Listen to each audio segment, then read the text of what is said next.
Hey guys, we're going to talk about Nano Dimension in this video. I've got a new interview to go over with you from Yoav Stern and TD Ameritrade that they just did a couple days ago. But I also want to go over some price action because the two support lines that I drew on my charts last time held up really well, and I want to show you that, so stick around. Hey guys, welcome back to the channel. Thank you so much for joining me for another video. I'm Richard Allan. I'm an entrepreneur, and I've been a successful retail investor and trader for many years. I'm actually doing a 10K to 100K challenge right now over on my Patreon if you're interested in getting live updates from me, but also a watch list that I post and revamp every single day. There's going to be a link in the description. It's patreon.com/I'm Richard Allan. I would love to see you guys over there. But let's jump right into the video. We're going to talk about Nano Dimension today. Yoav Stern just did another interview. They did an interview with TD Ameritrade,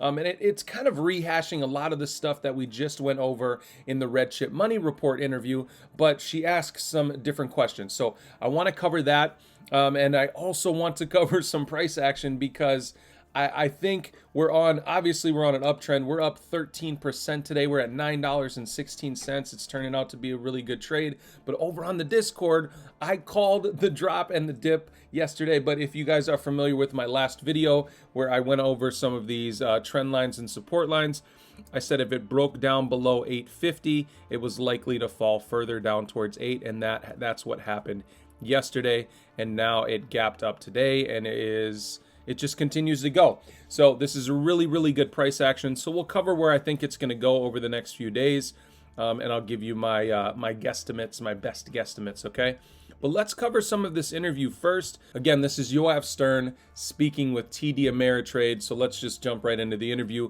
and I'll add some commentary as I see fit.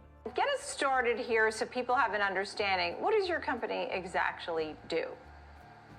Okay, the company Nano Dimension has developed a very unique technology in the form of a machine, which is the size of 2 refrigerators, that takes in a digital file of a circuit design.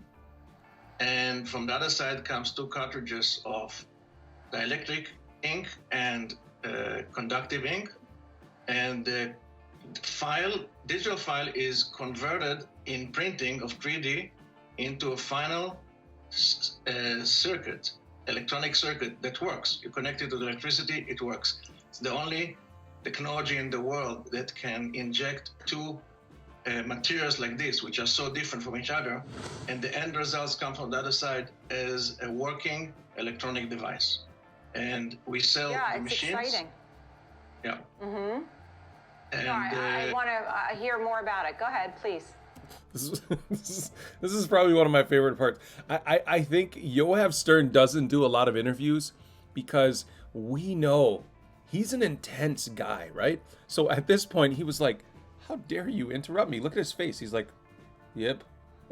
Like, he doesn't do a lot of interviews, I think, for that very reason. Like the interviews I've seen on the RedChip Money Report, the guy, he asks his questions and he shuts up. He doesn't even say mm-hmm or okay, right? Like he asks his questions and he just lets Yoav speak, right? And he waits for Yoav to pause.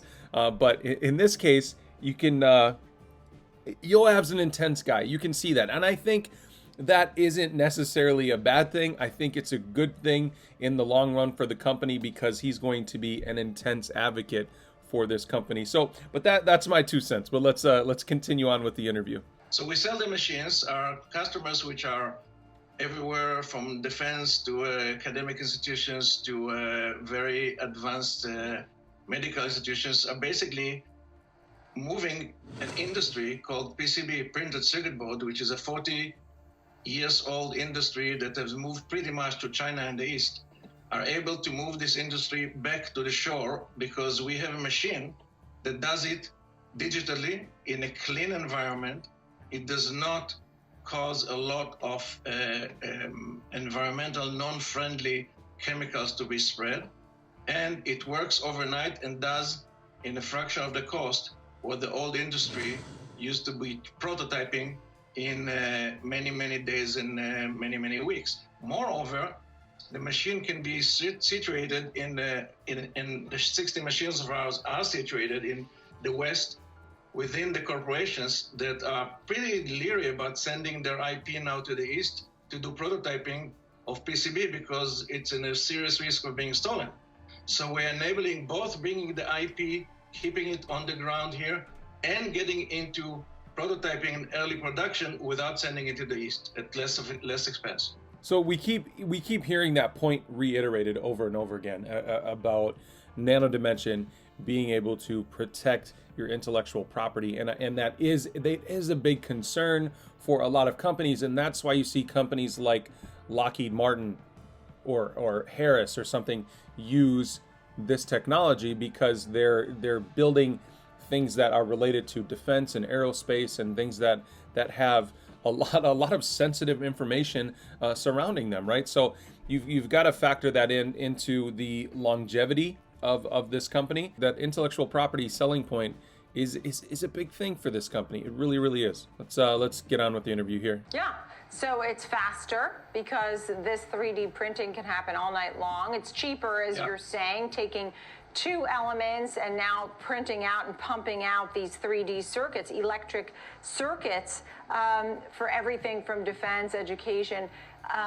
The intellectual property is a key factor. I mean, so much of this is national security, right? I mean, you talk about medical devices, all kinds of circuits. Yes. And 50%. What's next for the company? I mean, because you're talking about these big machines, a couple of refrigerators in size. How many places will you have from coast to coast or worldwide? How do you grow in the next 1 to 5 years? Okay, so first of all, we have by now 60 machines on 4 continents. Half of it is in the United States and half is in the rest of the world. The machines are aimed at an industry which is a $65 billion industry, which is still doing it in the old style.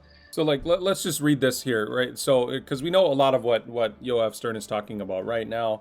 He's talking about the goals that they have, and not of building faster machines and eventually getting onto the production level style stuff. But it says provider of intelligence machines for the fabrication of additively manufactured electronics. High fidelity active electronic and electromechanical subassemblies are integral enablers of autonomous intelligent drones, cars, satellites, smartphones, and Vivo medical devices.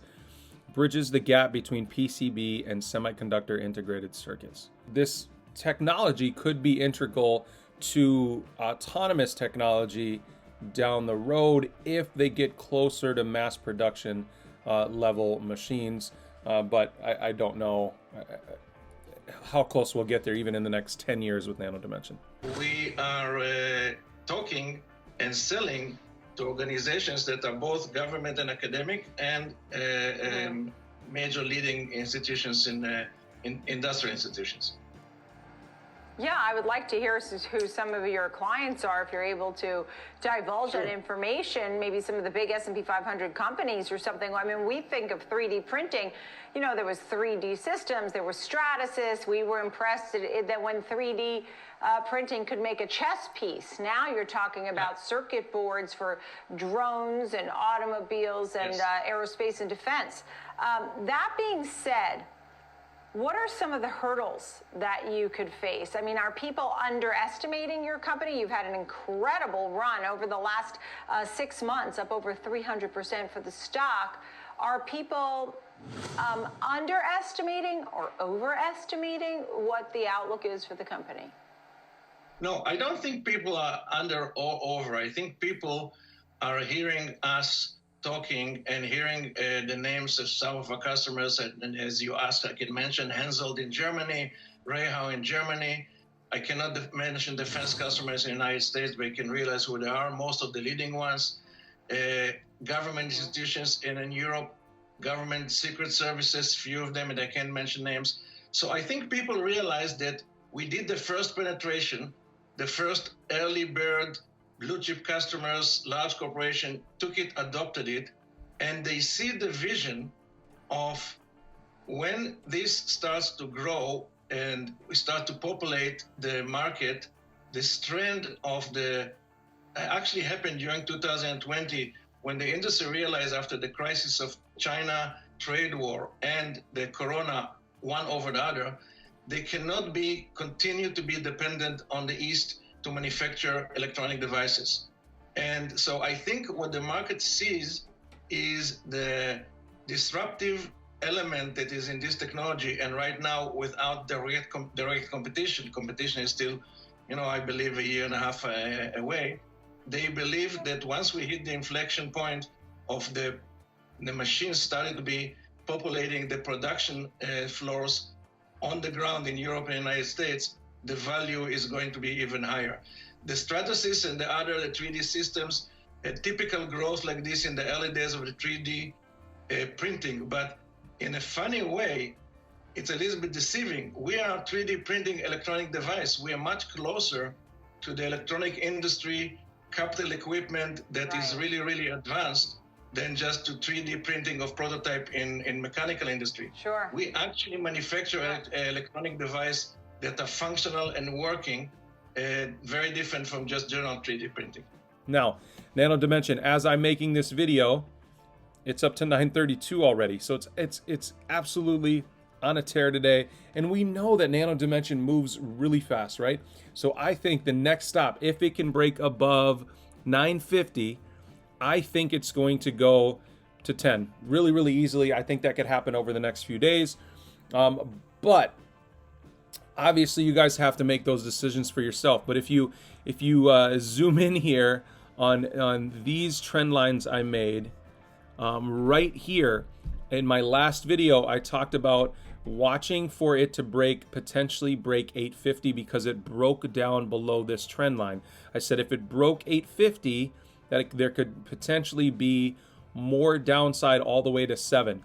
Eventually, it got down to, I believe, 797 or 796, actually 789, and then it reversed yesterday, okay? And then today it's gapped up. So we all know, maybe you don't, but there was some crazy stuff that happened yesterday at the Capitol, and I'm going to do a separate video about that, but none of us, I don't know, I mean, that kind of thing has never happened before.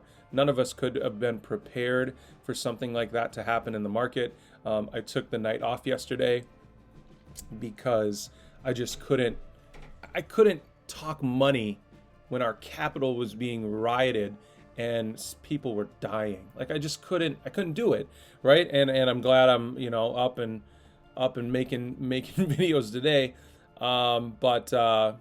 Yeah, I'll do a separate video on that. And that's the reason everything fell yesterday. Like everything seemed to be tanking. People were panicking. And I said in my Discord, I said, guys, like, I'm not panicking. I would encourage you not to panic. And I said, I'm not panicking. I'm not selling anything. I would encourage you guys not to panic. And yesterday, right? The market still says, okay, here's a support line. Okay, bounce back up. So a lot of what the freak out in the market, there are still people in the market saying, I don't care what's going on in the world, I'm buying the dip. Like that's just how the mentality of people trying to make money. Like yesterday was a day trader's dream, like being able to, everything on the market was on sale by like percentage points, big percentage points. Like that, it was a day trader's dream yesterday. And there are a lot of people in the market that think that way, that they don't care what's going on in the market. They see red in the market and they're going to come and buy up and buy the dip. And this is good for us, who are swing traders or more long-term horizon holders, like for Nano Dimension or that. But I think the next jump is 950 for Nano Dimension, and I think it's going to go further to 10 if it breaks above 950. And then we'll kind of create a new trend line here once we have more of the chart to deal with. So that is all I have for Nano Dimension for you guys. I really appreciate you guys joining me for another video. I know you guys have been asking me to talk about Nano Dimension, and I hope this answers some of your questions. But again, thank you so much. If you're interested in getting a watch list from me that's updated every single day, but also live updates when I make trades, and maybe the calming voice in the storm of reason that we had yesterday, If you're interested in that sort of thing, there'll be a link in the description down below for the exclusive Discord and Patreon. Okay, so thank you so much. As always, if you didn't already do it, click that beautiful red subscribe button down below, and I'll see you in the next video. Thanks.